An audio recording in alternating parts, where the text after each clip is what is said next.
Arestadong isang German national matapos itulak at sipain ng isang pulis sa Terminal 1 ng Ninoy Aquino International Airport. Ayon sa PNP Aviation Security Group, nag-ugat ang tensyon sa pagtanggi ng dayuhan na sumailalim sa mandatory screening sa paliparan.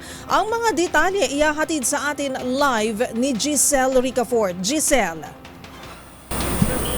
Ng rehas ngayon ang isang German national matapos itulak at sipain ang isang pulis sa Terminal 1 ng Ninoy Aquino International Airport. Ayon sa PNP Aviation Security Group, tumanggi ang dayuhan na si Suelima na sumailalim sa mandatory screening kahit ilang beses na siyang pinakiusapan ng screening officer sa paliparan. Nakipagmatigasan ng dayuhan hanggang sa tumaas ang tensyon at pinag-inita na ang kaharap ng pulis. Dito na niya itinulak ang police officer at saka sinipa dahilan para siya i-arestuhin. Dahil dito, pornada ang sanay paglipat sa Vancouver Danas. Go ahead, Giselle.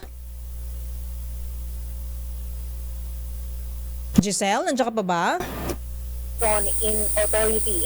Para sa MBC News, ito si Giselle Ricafort, una sa Pilipinas, una sa Pilipino. Maraming salamat, Giselle Ricafort.